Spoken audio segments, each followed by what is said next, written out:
suatu persoalan secara spesifik demi tujuan kemaslahatan ummah. Jadi kalau kemarin kita Pak Ketua sudah membahas di bidang kulinernya, sudah membahas di bidang edukasi, membahas di bidang politik dan sebagainya, kita hari ini akan membahas dampak COVID di dunia industri. Maka kita kali ini mengambil tema ikhtiar Kadin mempertahankan ekonomi di era pandemi. Nah, kita bersama Ketua Kamar Dagang dan Industri Kabupaten Sidoarjo, Bapak Haji Roid, Pak Haji Ahmad Roid. Nah, Pak Roid, sebelum kita membahas sejauh mana dampak COVID-19 di dunia industri dan usaha, mungkin bisa dijelaskan terlebih dahulu sebenarnya Kamar Dagang dan Industri ini organisasi apa? Ya, kan biar kok namanya Kamar Dagang kan begitu. Kalau bukan Persatuan Pengusaha Industri, Persatuan Pengusaha apa kan gitu. Sekaligus perbedaannya dengan himpunan-himpunan pengusaha yang lain. Monggo, Pak Roid. Terima kasih. Assalamualaikum warahmatullahi wabarakatuh. Waalaikumsalam warahmatullahi wabarakatuh. Para pemirsa dan Mas Jun khususnya yang ada di depan saya ucapkan terima kasih atas kesempatan yang diberikan untuk saya jelaskan apa-apa yang menjadi pemikiran-pemikiran saya selaku Ketua Kadin. Jadi dari pertanyaan Mas Jun tadi saya perlu jelaskan Kadin itu singkatan dari Kamar Dagang dan Industri. Kadin ini di Indonesia ini didirikan berdasarkan Undang-Undang Nomor 1 Tahun 87. Isinya Kadin itu adalah organisasi pengusaha dan perusahaan, di dalamnya termasuk di dalamnya asosiasi, koperasi, CV, PT, dan lain sebagainya. Nah, kalau tadi ditanyakan bedanya dengan asosiasi pengusaha dan lain sebagainya, biasanya asosiasi, himpunan dan lain sebagainya itu didirikan berdasarkan pengesahan Menkumham. Jadi kalau Kadin didirikan berdasarkan undang-undang. Nah, di situ bedanya. Sehingga semua yang didirikan persatuan usaha, pengusaha yang didirikan berdasarkan Menkumham sebenarnya atau seharusnya menjadi anggota dari Kadin. Jadi dia organisasi pengusaha dan perusahaan yang melingkupi semua asosiasi perusahaan dan pengusaha yang ada di Indonesia. Berarti kalau didirikan oleh undang-undang, tentu ada amanah yang diberikan oleh undang-undang terhadap Kadin. Betul. Amanah apa itu, Pak? Sebelum kita membahas yang lebih jauh. Jadi amanah sebenarnya Kadin ini kalau kita lihat di semua negara di seluruh dunia itu punya Kadin. Punya Kadin masing-masing negara. Walaupun ada misalnya suatu negara kecil yang belum punya tentara sekalipun, Kadinnya mesti ada. Nah, ini tujuannya kenapa harus ada Kadin di setiap negara ini untuk pada dasarnya negara atau pemerintah itu kan ngurusi masalah birokrasi. Nah, kalau Kadin ini ngurusi masalah perbisnisan, masalah perindustrian, masalah perdagangan. Dan di setiap negara mesti butuh makan, butuh ekonomi, mesti butuh industri, mesti butuh perdagangan, dan tidak cukup dia berdagang di antara dalam satu negara saja, tapi juga antar negara. Sehingga mereka semua mesti punya Kadin yang melaksanakan, yang salah satu tugasnya melaksanakan operasional di bidang keperusahaan ini. Kalau boleh tahu bocoran, tujuan negara membentuk Kadin apa? Jadi tujuannya itu tadi, jadi supaya pengusaha dan perusahaan di Indonesia itu mempunyai koordinator, satu koordinasi, tidak jalan sendiri-sendiri. Ada fungsi dari Kadin itu diantaranya sebagai fasilitator bagi para pengusaha, sebagai komunikator, pemberi komunikasi, pemberi informasi dan lain sebagainya, supaya dunia usaha ini merasa ada yang ngopeni, Nah, kalau diserahkan kepada negara atau pemerintahan, maka kan akan ada yang satu di bawah BUMN, yang satu di bawah perindustrian, yang satu di bawah perdagangan, yang satu di bawah kelautan, kelautan dan sebagainya, kan macam-macam. Nah, semua bidang usaha ini Kadin sebagai koordinatornya. Nah, yang swasta ya, maksudnya yang swasta. Kalau secara formal birokrasi kan ke kementerian-kementerian dan lain sebagainya. Nah, kalau yang di swastanya sebagai pemberi informasi, komunikasi, fasilitasi dan lain sebagainya, itu Kadin. Khusus di Sidoarjo, program apa yang dimiliki oleh Kadin untuk yang jelas untuk membantu dan mengangkat perekonomian Kabupaten Sidoarjo? Jadi gini Mas, Kadin itu di Sidoarjo ada mulai tahun 2000, sekitar 2002 kalau tidak salah ya. 2002 di Sidoarjo ya. Saat ini saya ini ketua yang ke-6. Kalau sebelumnya Pak Imam Sugiri 2 periode, sebelumnya lagi Pak Gatot atau siapa ya, dan seterusnya. Ya, saya sudah ke-6. Kalau dihitung Pak Imam Sugiri 2 kali ya. Yeah. Kalau dari orangnya ya orang kelima gitu. Saya dipilih sebagai ketua Kadin Sidoarjo bulan Juli 2019 dan dilantik bulan September, akhir September 2019. Setelah dilantik kita bikin rapat kerja, kemudian kita susun beberapa program yang segera akan kita laksanakan. Itu minimal ada satu program utama kita, dan ada beberapa yang mengikutinya, namanya DIM, Desa Industri Mandiri Makmur. Desa Industri Mandiri Makmur. Nah, itu sebenarnya latar belakangnya kita sudah punya pusat-pusat sentra-sentra industri di seluruh Sidoarjo ini. Kalau tidak salah ada 82 sentra industri yang selama ini akhir-akhir ini agak kurang perhatian, kurang diperhatikan atau kurang hidup lah gitu ya. Kalau sekarang ada lagi BUMDes ada 160 BUMDes dan lain sebagainya. Nah, program DIM ini sebenarnya ingin menghidupkan kembali sentra-sentra industri yang ada. Kita akan pilih beberapa desa yang akan kita bisa jadikan desa unggulan. Kemudian kita Kadin mencarikan bapak asuhnya. Bapak asuh itu banyak, ada BUMN itu kan semua jadi bapak asuh. Disesuaikan dengan karakter unit usahanya. Tergantung unit usahanya. Kadang-kadang tidak harus begitu. BUMN mana saja, BUMN ini kan besar sekali, ada dana CSR-nya. Kemudian ada juga aksesnya kemana-mana, manajerialnya juga siap semuanya.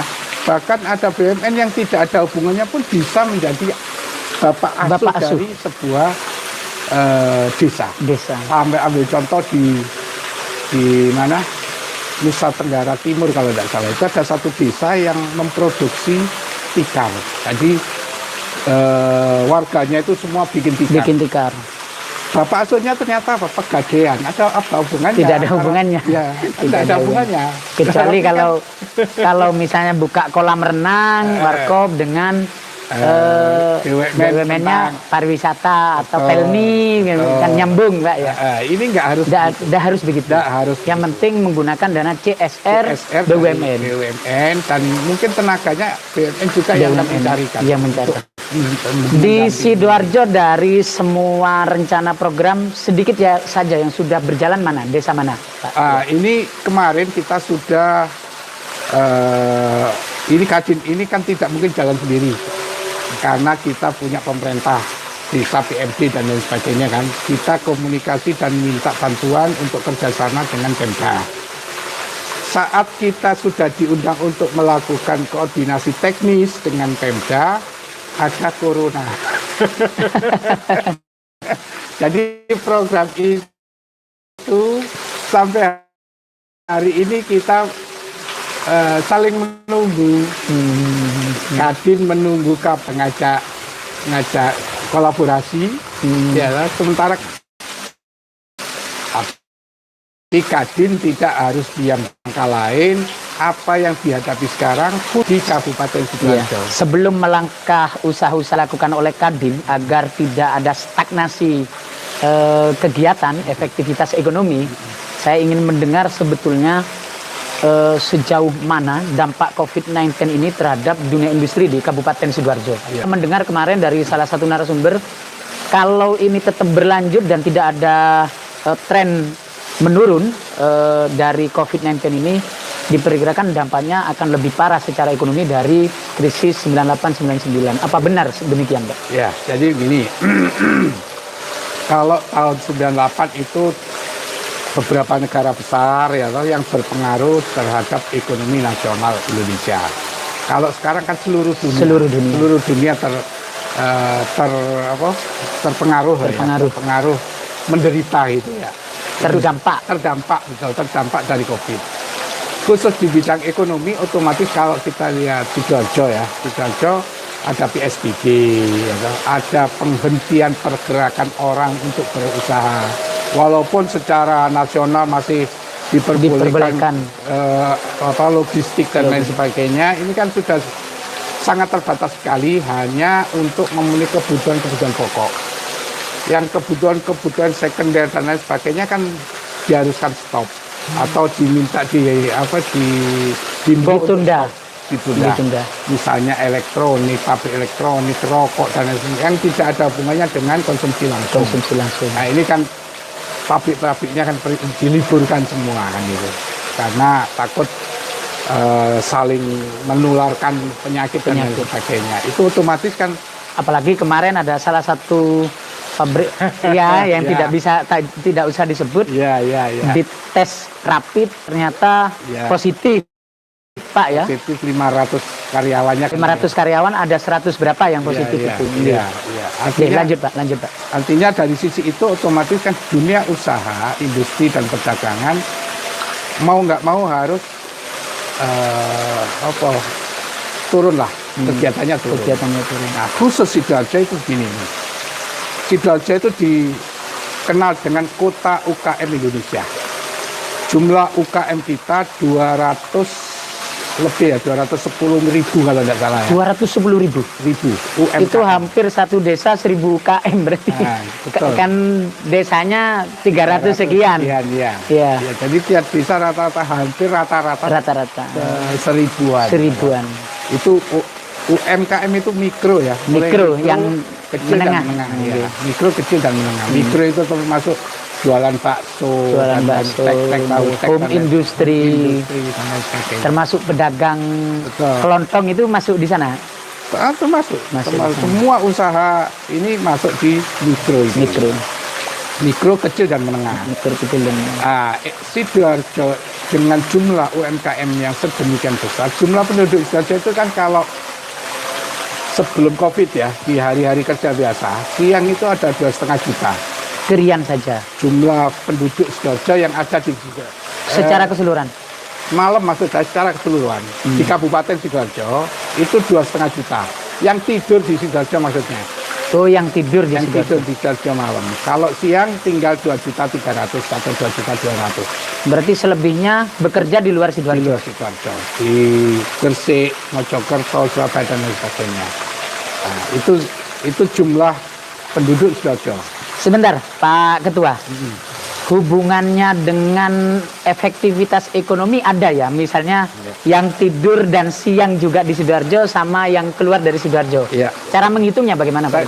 Saya teruskan dulu ya. Iya. Jadi gini, dengan jumlah penduduk yang sedemikian besar, itu saya pernah mendengar pertambahan penduduk Sidoarjo itu rata-rata 7% per tahun. 7% per tahun. Pertambahan ya, bukan pertumbuhan kelahiran, bukan ya. Bukan. Kalau kelahiran 1,5% per tahun lah ya. Kalau pertambahan itu kan ada pendatang, ada. Betul, itu yang dimaksud pertambahan jumlah penduduknya rata-rata 7%. Demikian besar. Di lain pihak, dunia usaha industri yang besar khususnya, yang terutama yang padat karya, Sidoarjo-nya adalah daerah UMK-nya yang ring 1. UMK ya, upah minimum kabupatennya itu ring 1. Ring 1. Berarti di bawah Surabaya langsung. Langsung Surabaya, Sidoarjo, Gresik, Mojokerto, Pasuruan itu hampir sama, 4.200.000-an gitu kan. Dan di antara beberapa daerah Sidoarjo paling tinggi. Di antara 5 ini hampir sama lah. Hampir sama. Hampir sama 4.200.000, 4.196.000, 4.100.000. Beriring istilahnya. Iya, itu. Artinya itu terbesar. Dengan kondisi itu banyak usaha-usaha beberapa usaha yang padat karya pindah cari daerah yang tenaga kerjanya kecil, lebih kecil gitu ya. Karena Tubanan begitu daerah barat sana Nganjuk, daerah Jawa Tengah, Blora, macam itu. Nah itu kan masih sekitar 2 juta. 2 juta. 1,9, 2 juta sekitar itu. Artinya kan separuh. Bagi mereka katakan misalnya 1.000 karyawan, selisih 2 juta per bulan, kalikan 1.000 karyawan sudah 2 miliar. 2 miliar penghematan. Ya setahun sudah 24 miliar. Iso gawe pabrik lagi kan gitu. Iya. Berpengaruh juga ya. Nah, itu pengaruhnya sehingga memang betul Sidoarjo harus menjadi kota UKM. Karena dunia usaha lapangan kerja sangat ketat. Sangat ketat karena mereka berharap tidak banyak tenaga kerja yang digunakan untuk industri ya. Maka tepat kalau Sidoarjo menjadi kota UKM se-Indonesia. Ya, karena kalau mengandalkan pabrik kayak itu tadi.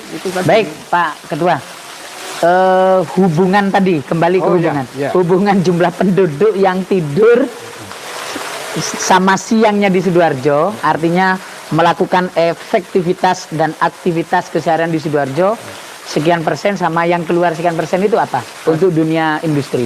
Sebenarnya itu gini, kalau kita berpikir seolah-olah Sidoarjo itu adalah daerah tertutup, kalau seandainya ya daerah tertutup itu maksudnya orang yang mencari nafkah di luar dibawa pulang ke Sidoarjo, dinikmati di Sidoarjo adalah 300 ribuan tadi itu.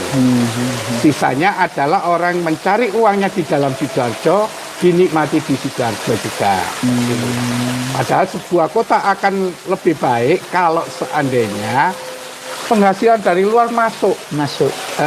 Jangan ada dari dalam keluar. Nah, kalau itu kejadiannya, satu daerah akan lebih makmur. Maksudnya kalau banyak investor masuk ke Sidoarjo, tapi tidak ada orang Sidoarjo invest di luar, ya, itu akan memakmurkan masyarakat Sidoarjo. Karena uang itu beredar di dalam Sidoarjo. Ya. Nah, dalam hal ini, yang saya ceritakan tadi kan hanya orangnya, bukan duitnya. Nah, kalau duitnya, kita beberapa kali pemerintah berkata ada sekian orang yang kemudian di Sidoarjo itu hanya jadi tempat tidur, tapi tiap Sabtu dan Minggu membuang uangnya keluar Sidoarjo. Karena tempat-tempat wisata di Sidoarjo itu dianggap minim, makanya desa-desa wisata, destinasi wisata di Sidoarjo harus digalakkan. Mungkin ada hubungannya ke sana.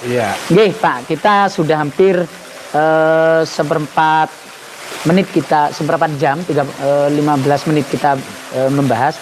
Sekarang begini Pak, dampak COVID untuk dunia industri di Sidoarjo apa yang paling nyata Pak? Ya paling nyata itu tadi, penurunan kegiatan ekonomi, penurunan kegiatan bisnis, penurunan kegiatan usaha.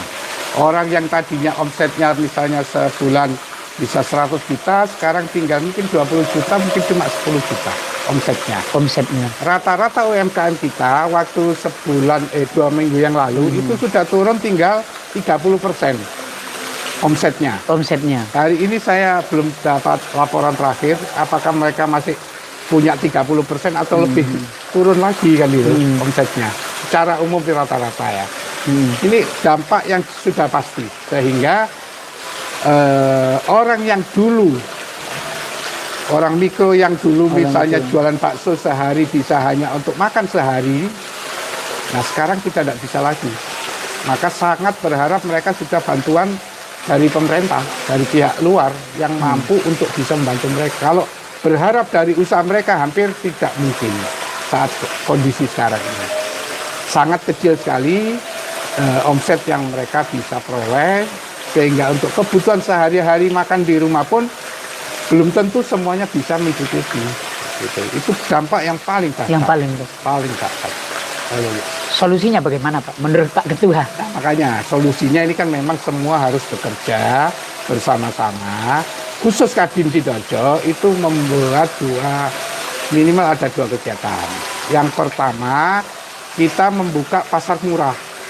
Pasar murah kita share online, siapa yang butuh sembako ya. Sembako bisa hubungi ke Kadin. Ke Kadin.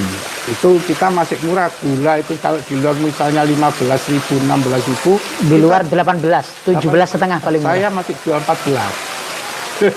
Tapi harus jumlah besar Pak ya?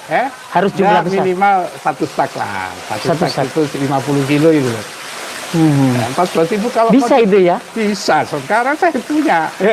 Itu salah satunya. Itu pemirsa, ini bagi yang kebetulan hari ini mengikuti acara kita, mungkin memang ini menjelang hari raya, kebutuhan gula sangat meningkat.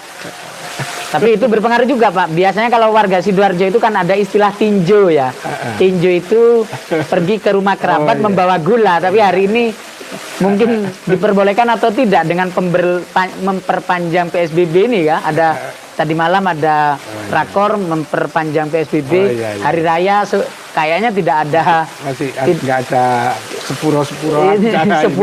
Sepuro online mungkin cukup lewat WA nanti. Iya. Tapi kalau kemudian ada yang mau membutuhkan lah istilahnya atau menjadi reseller tidak masalah ya.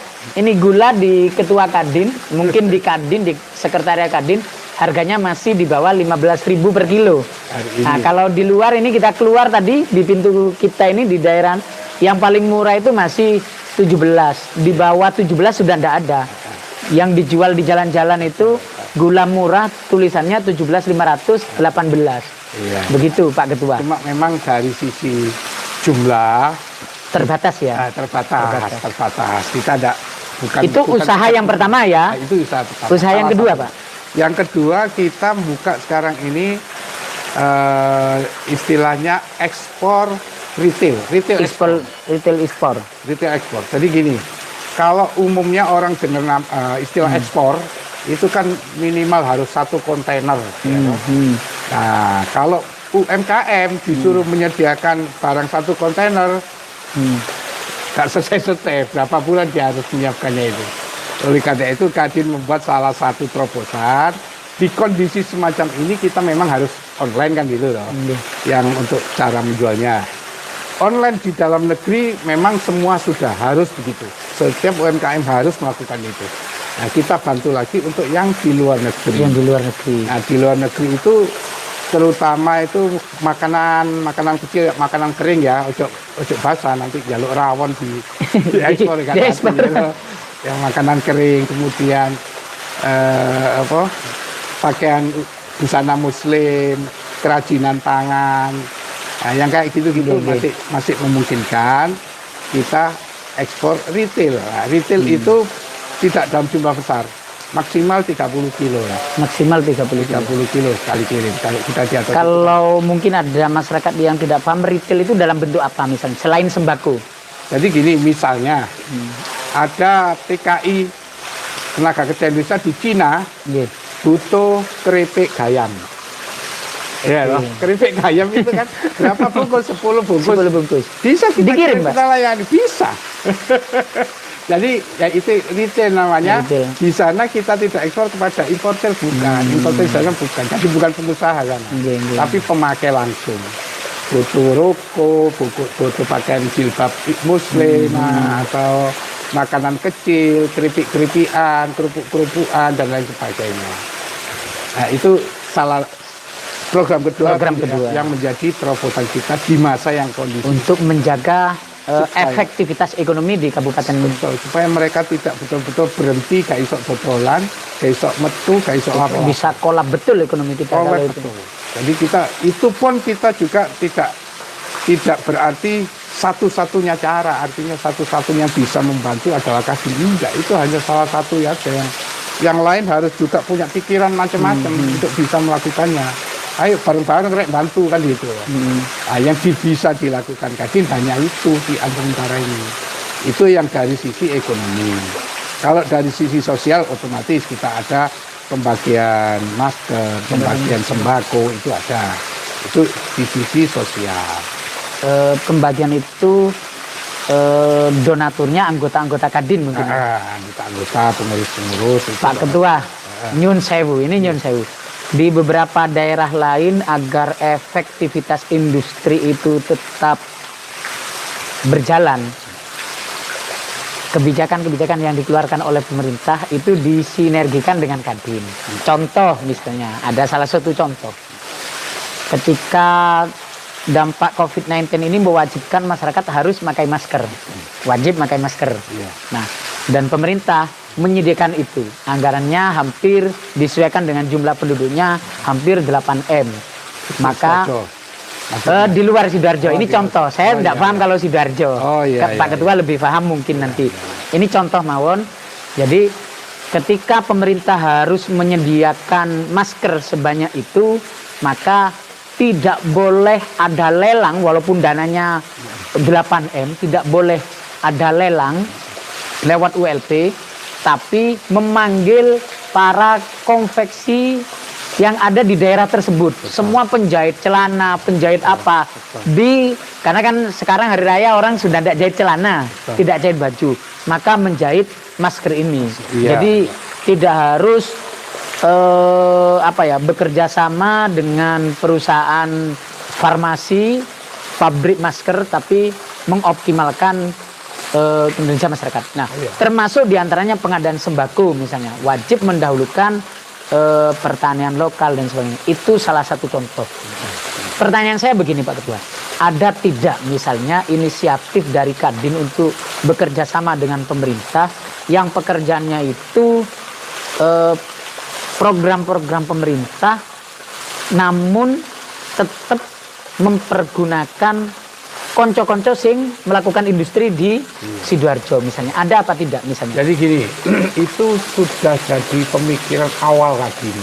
Jadi termasuk memberdayakan UMKM kita yang penjahit dari masker dan lain sebagainya, APD dan lain sebagainya kan itu kita pikirkan sejak dari awal. Hanya memang kita kemungkinan kurang koordinasi ya, kurang koordinasi antara Kadin dengan Pemda atau dinas-dinas yang terkait. Sehingga saya kadang-kadang agak sedih, ada anggota UMKM kita tanya, Bapak ini anggota saya beberapa kelompok usaha ya, ini sebagai konveksi kok tidak ada pesanan masker. Iya, seharusnya kan konveksi yang sebetulnya untuk garap kaos sekolah, kaos seragam, ini kan seharusnya dialihkan lah. Kalau memang ada pengadaan masker di Kabupaten Sidoarjo, saya juga tidak paham. Ini sebagai contoh mawon Pak ya. Ya, itu sehingga secara informal saya juga sampaikan kepada teman-teman anggota DPRD ya, tolonglah diberi pemahaman lah, artinya pihak birokrasi atau pihak pemangku yang mau melaksanakan ini hanya tetap diingatkan aja lah bahwasanya di bawah ini masih banyak usaha-usaha kecil yang bisa dilakukan untuk membantu program ini. Kalau yang kebutuhan masker milik Dinkes atau APD tidak masalah ke farmasi ya, tapi yang untuk diberikan kepada masyarakat kan itu kain biasa dan bisa dicuci kan begitu. Dan itu yang lebih banyak. Tapi sudah ada usaha ke arah sana sebetulnya. Sudah. Secara informal kita sudah sampaikan, bahkan kalau tidak salah di Madikora, saya lupa ininya. Walaupun tanggapannya masih belum ya. Tanggapannya wallahu alam lah ya. Tapi ya. Kita sudah sampaikan aja. Sudah berusaha itikat baik dari Kadin untuk bekerja sama ini. Kadang-kadang ada teman-teman yang punya yang mereka memang berusaha bukan menunggu order, membuat masker, membuat sendiri, dijual sendiri ya. Ya, atau dijual sendiri begitu banyak persediaan yang nggak kejual, sambat lagi ke kita, Pak ini tolong dijualkan, ada sekian ribu saya punya ya. Ya kita carikan lagi siapa yang butuh. Ya memang ketua Kadin itu juga amanah Pak ya, sehingga harus mencari solusi. Baik Pak,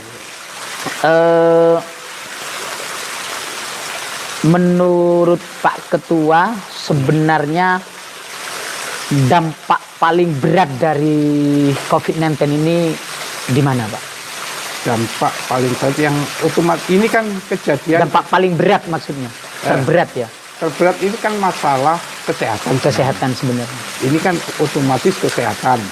Nah kalau kita lihat sektor kehidupan itu kalau kita kenal Ipolek Sosbudankam ya, ini ideologi politik, ekonomi, sosial budaya, pertahanan keamanan. Yang terberat yang pertama memang kesehatan. Yang kedua adalah ekonomi. Dua hal ini yang menurut saya sektor yang berpengaruh kepada nyawa manusia. Orang sakit bisa meninggal, orang kelaparan juga bisa meninggal.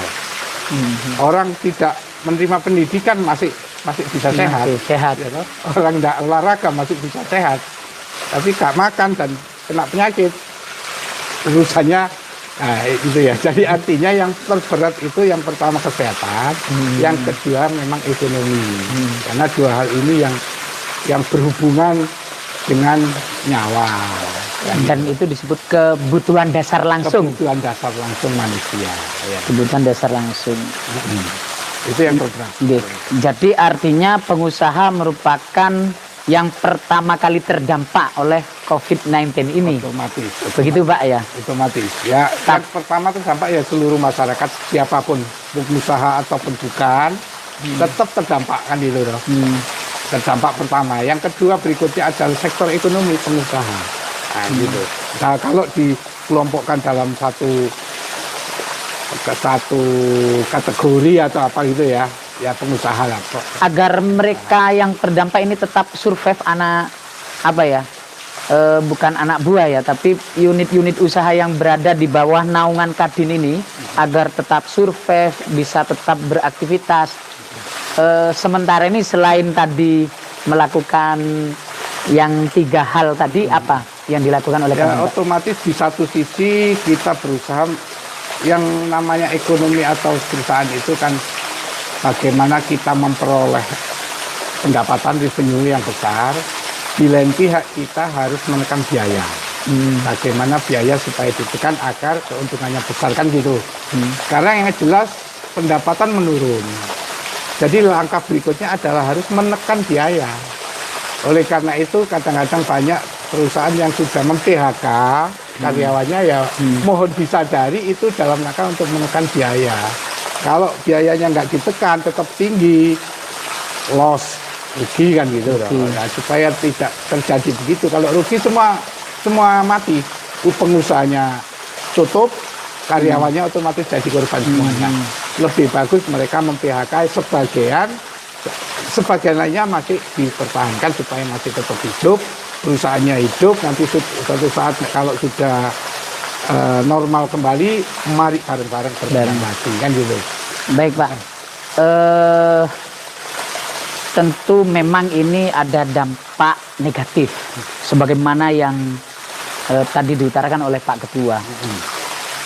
Kalau saya boleh bertanya, secara dunia industri ada tidak dampak positifnya, misalnya minimal hikmah dari keberadaan virus COVID-19 ini Pak? Iya. Kalau memang gini, secara umum setiap ada hal yang tidak mengenakkan di satu sisi, di sisi lain pasti ada hikmahnya kan gitu. Nah kalau yang ditanyakan hikmah dari dunia usaha saat ini dengan COVID ini otomatis ada, yaitu di bidang kesehatan, perusahaan-perusahaan farmasi, industri obat-obatan, jamu-jamuan dan lain sebagainya, otomatis kan mereka booming atau naiklah permintaannya kan gitu loh, dengan kondisi yang semacam ini. Karena orang butuh obat, butuh kesehatan, butuh Artinya, tapi secara persentase untuk memang, anggota Kadin di Sidoarjo minim ya, minim, yang unit memang. usahanya di bidang itu ya. Memang ada 1-2 yang punya poliklinik, punya itu pun ada yang punya apa, karena mereka bukan rujukan. Rujukannya kan tetap RSUD pemerintah. Ya, dan mereka bahkan bisa kurang itu Pak, karena hari ini saya tanya ke beberapa klinik, orang ini tambah sepi hari ini karena sakit. Kalau dulu asma, batuk dan sebagainya itu mesti langsung ke klinik, sekarang karena takut dia ngempet sehingga enggak ke klinik itu Pak, takut Pak, akhirnya kliniknya sepi Pak. Iya terjadi semacam itu Pak. Ada laporan juga Pak. Memang ada begitu juga. Mereka kemarin yang ada temen yang punya lab itu biasanya meriksa orang. Ya, sekarang sepi. Iya kan, ya, aneh loh. Takut itu. Aneh juga. Orang sakit takut hari ini. Harusnya mereka ini yang lagi booming kan gitu. Yang saya maksud tadi dunia kesehatan itu khususnya yang bikin obat, APD yang kayak gitu ya. Nah, hikmah lain di luar dunia industri menurut Pak Ketua apa? Hikmah lain di luar industri, ya ini peringatan lah. Ini semua dari Allah. Ya otomatis kita kembalikan lagi kepada Allah.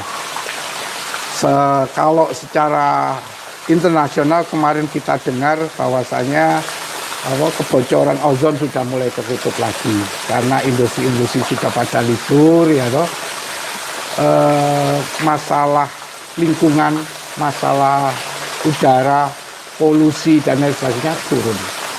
Ini kan hikmahnya juga, hikmah positifnya. Sehingga setelah ini kita harusnya lebih berhati-hati. Mari kita jaga alam kita yang sudah sekarang ini dibersihkan sama Allah ya toh. Kita manusia sebagai khalifah, mari kita jaga bareng-bareng. Setelah ini ojo koyok kemarin, misalnya bakar hutan, misalnya industri yang polusi tinggi, ya toh, diumbar begitu saja, produknya dijual ke tempat lain, tapi asap polusinya diumbar tonggo-tonggonya kan itu. Nah, itu mulai harusnya memberikan kesadaran ke sana. Marilah bareng-bareng kita ambil hikmah dari adanya COVID ini, sehingga berikutnya dunia industri, dunia usaha, kita tetap harus memperhatikan lingkungan hidup, sehingga nanti kesehatan balik lagi ke kita. Barangkali COVID ini juga karena ada daerah-daerah tertentu yang kemproh gitu ya, muncul virus baru dan berkembang sedemikian rupa. Ya seperti kejadiannya sekarang ini. Kalau semuanya berusaha menjaga kebersihan, keasrian, insya Allah ya semua insya Allah sehat gitu ya. Oke, baik. Ada beberapa hal, ini ada yang bertanya dari masyarakat di online.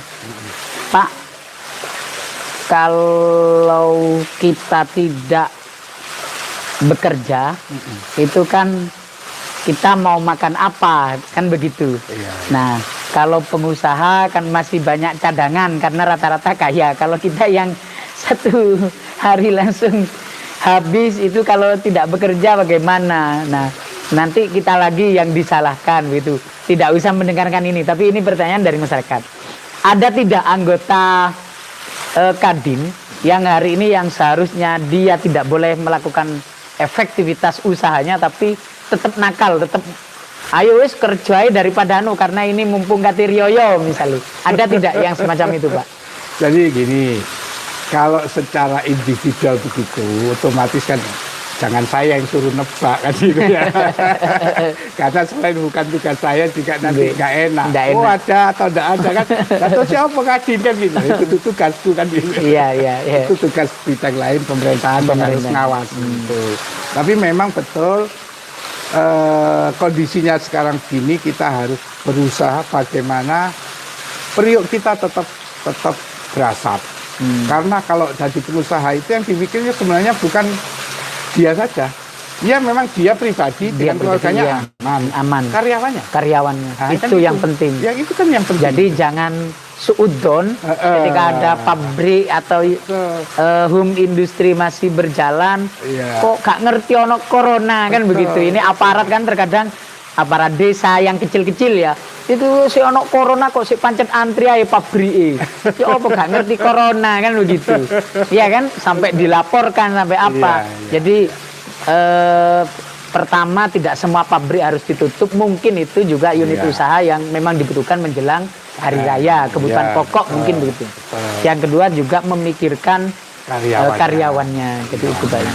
Ya, jadi memang yang namanya stakeholder dari pengusaha itu kan macam-macam, ada karyawan, ada pemegang saham, ada pemerintah, pemilik birokrasi atau pemegang regulasi, ya, ada manajemen dan lain sebagainya. Itu semuanya kan juga terpengaruh. Makanya kadang-kadang untuk menilai itu tidak bisa orang per orang, usaha apa atau siapa, bukan. Tapi ada hal lain yang mereka pikirkan, yang mereka harus lakukan, sehingga tidak mungkin stop total karyawan nembuh apa jari kan mangan karep muka mangan gak karep itu kan nggak begitu gitu loh. Terakhir Pak, sebelum kita tutup, apa usaha Kadin sebagai kontribusi terhadap masyarakat, terhadap pemerintah untuk menanggulangi, minimal mengurangi penularan COVID-19 ini di Kabupaten Sidoarjo? Jadi tadi seperti saya katakan, kalau usaha di bidang ekonomi kita sudah ada beberapa langkah tadi yang saya sudah jelaskan. Kemudian di bidang sosial kita juga sudah melakukan bantuan-bantuan tanpa ikatan gitu ya. Tapi memang penyalurannya kita juga lebih hati-hati, tidak diberikan orang bergerombol, tapi kita sampaikan ke rumah-rumah ya. Kita data dari masjid, dari RT, RW dan lain sebagainya yang memungkinkan kita kirim gitu ya. Enggak semuanya, kita memang enggak sebesar dananya punya pemerintah kan gitu ya. Paling tidak kita ikut lah, ikut membantu lah. Kemudian di lain pihak kalau soal kepatuhan itu yang saya tahu semua pengurus Kadin sekarang ini kalau diajak rapat ngumpul nggak ada yang mau datang.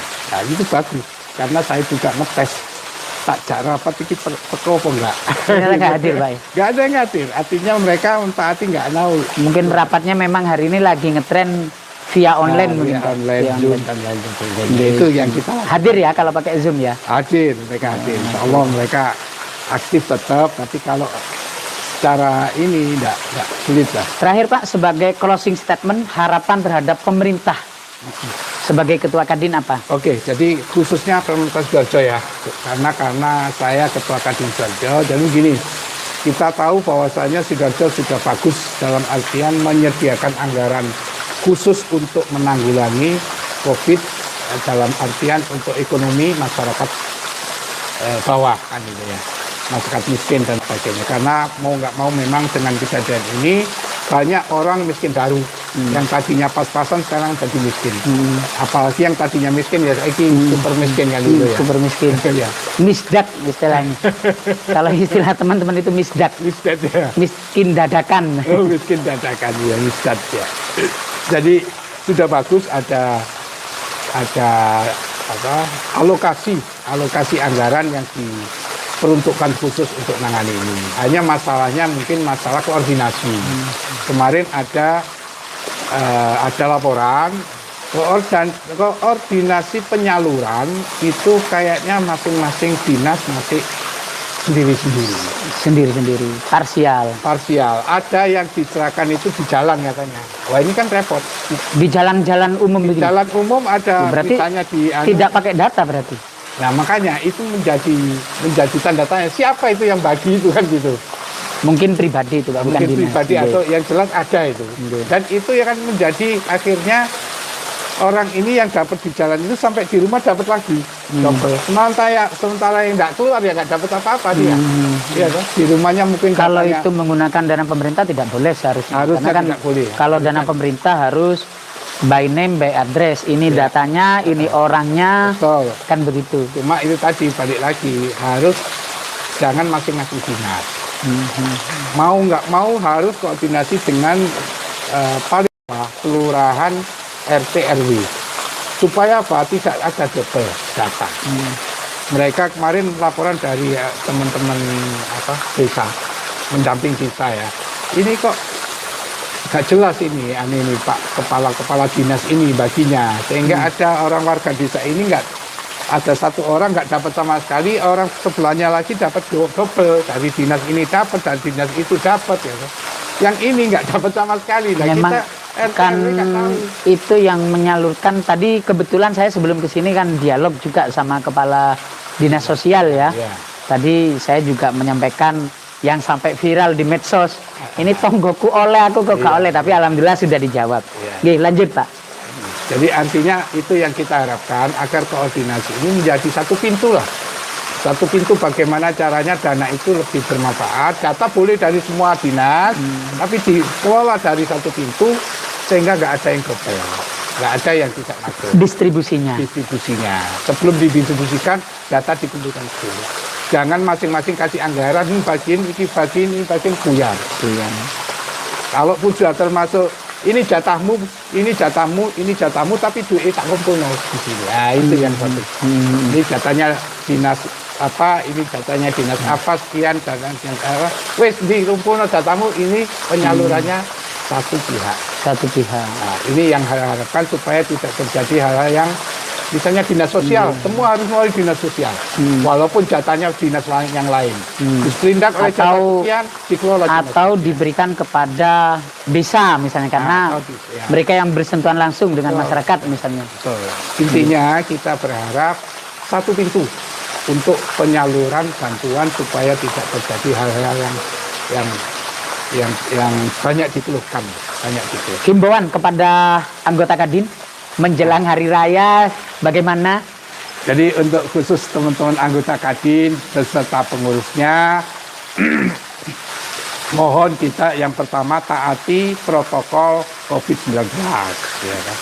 Yang kedua, kita harus berusaha cari terobosan lain agar usaha kita tetap survive, tetap hidup, tetap karena gini, usaha itu kalau sudah terlanjur mati, memulainya lagi angel. Mulai dari nol. Mulai dari nol lagi itu lebih sulit. Jadi tetap harus bagaimana berusaha, minimal harus ada kegiatan minimal lah, harus gitu. Dan ini harus disadari, jangan mudah-mudah, kemudian wis kesel, gempung, akhirnya wis buyarai, itu jangan. Nah, tetap harus hidup walaupun sedikit. Kondisi sekarang dan sabar.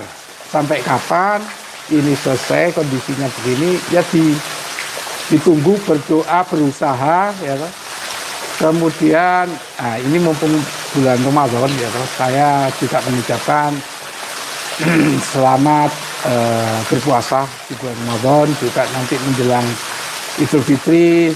Mudah-mudahan puasa kita, zakat kita, saya ingatkan zakatnya walaupun kondisi gini ya, minimal zakat fitrah kan gitu loh. Kemudian terawih kita, witir kita, baca Quran kita, semuanya insya Allah diterima oleh Allah. Kondisi sekarang kita tidak banyak berpikir kemerungsung bidang ekonomi seperti tahun-tahun sebelumnya. Kurangi kemerungsungnya itu, kita limpahkan kepada ibadahnya, kita masukkan ke. Percuma sekarang kemerungsung, percuma gitu loh ya. Kondisinya tidak memungkinkan. Energi kita fokuskan kepada ibadah selama bulan Ramadan ini dan sampai hari raya nanti. Mudah-mudahan kita segera COVID ini selesai, kita akan berusaha lagi, lebih giat lagi, dan mudah-mudahan kalau puasa kita bagus, pengaruh positifnya ada, nanti bisnis berikutnya akan lebih bagus. Kita kemerungsungnya berkurang, tapi rezekinya lebih melimpah. Insya Allah begitu. Karena kemerungsung tidak sejajar dengan hasil. Kemerungsung kaya apa nek duduk rezekimu ya gak teko. Ya kan? Artinya jangan, nggak usah kemerungsung kayak sebelumnya barangkali ada ya. Kalau nggak ada ya alhamdulillah. Tapi biasanya orang pengusaha itu kan dikenal wong iki gak ono puase. Oleh cicing piloro, oleh loro telu, oleh telu tinggal dan seterusnya. Itu kan kemerungsung gitu. Nah, dengan kondisi kita kemudian menurunkan kemerungsungan di bidang usaha nanti sekarang dan nanti setelah pulih kembali. Itu saja mungkin pesan saya. Baik, Pak Ketua, ada tagline kita itu kan Satu adalah gerakan noleh tonggo, agar jangan sampai ada tetangga kita yang hari ini kelaparan karena kondisi COVID ini. Walaupun mulai awal ya sudah lapar, tapi COVID ini jangan sampai, karena hari ini kan ada larangan pengemis dilarang, pengamen juga dilarang, jadi gerakan oleh tonggo. Yang kedua, sebagai bentuk bahwa kita juga harus berdoa kepada Allah agar COVID-19 ini secepatnya diangkat oleh Allah dari Indonesia dan juga muka bumi ini. Ada gerakan namanya nazar nasional, Pak. Jadi misalnya bernazar, kalau COVID-19 secepatnya diangkat oleh Allah, saya ingin menyantuni anak yatim sekian. Ada, saya ingin menghatamkan Al-Quran. Kalau boleh Pak Ketua ikut dalam gerakan nazar ini, misalnya sama Allah, kemudian dalam waktu dekat COVID-19 ini diangkat oleh Allah, akan bernazar apa? Kalau mau misalnya. Monggo. Jadi gini, kalau soal nazar itu memang harus sesuatu yang baik, tapi yang kira-kira kita yakin harus mampu melakukannya. Harus mampu, tidak usah muluk-muluk, yang penting bukti. Ya kan gitu. Kalau saya nazar saya, kalau COVID ini segera selesai, ya saya potong rambut. Potong rambut. Baik. Ini kita tetap berdoa, berusaha, tidak usah muluk-muluk nazarnya. Karena kalau noleh tetangga bagus dan tidak harus menunggu COVID selesai. COVID selesai. Baik. Apapun langkah baik yang kita harapkan kita bisa lakukan, tidak usah nunggu COVID selesai. Sekarang lah lakukanlah. Sehingga kalau harus nunggu COVID selesai, saya potong rambut aja. Baik, terima kasih pemirsa di rumah. Cukup sekian diskusi kita kali ini. Ada banyak hal yang telah kita kaji bersama dengan Ketua Kadin. Mudah-mudahan bermanfaat. Kita berjumpa kembali di tema yang berbeda. Ihdinas Shiratal Mustaqim. Terima kasih Pak Ketua. Terima kasih kepada pemirsa yang sudah mengikuti acara kita. Wallahul muwaffiq ila aqwamit thoriq. Mohon maaf atas segala hilaf. Wassalamualaikum warahmatullahi wabarakatuh.